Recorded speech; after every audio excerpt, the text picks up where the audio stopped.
readers, I'm Jessie Quinn from Cup of Books, and today I'm reviewing A Mercy by Toni Morrison.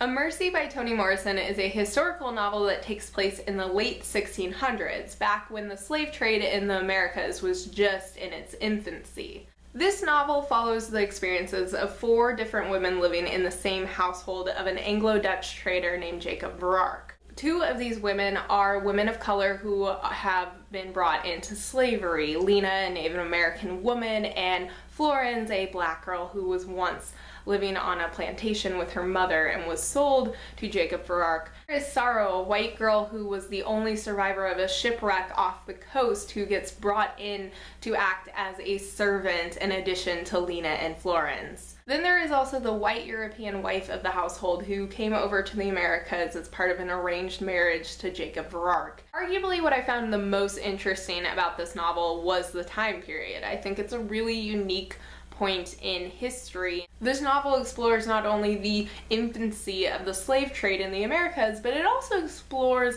how many white Europeans were brought over as indentured servants and how very few of them ended up working off their debts before they died. This novel revisits a theme that is very familiar in some of Morrison's other works, which is the relationships between mothers and daughters. We see this reflected a lot in Florence's story. However, her relationship to her mother and the struggles with the memory of her mother really take a back seat to the other relationships she has with the other women in this household.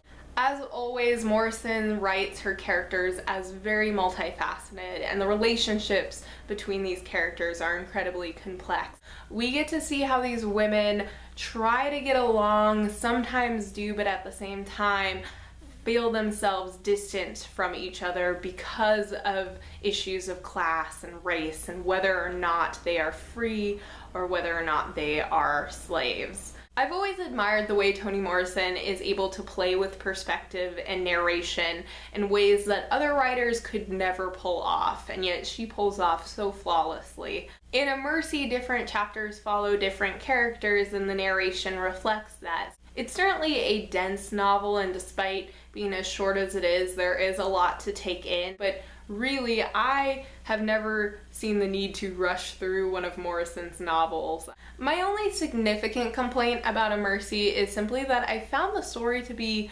absurdly short.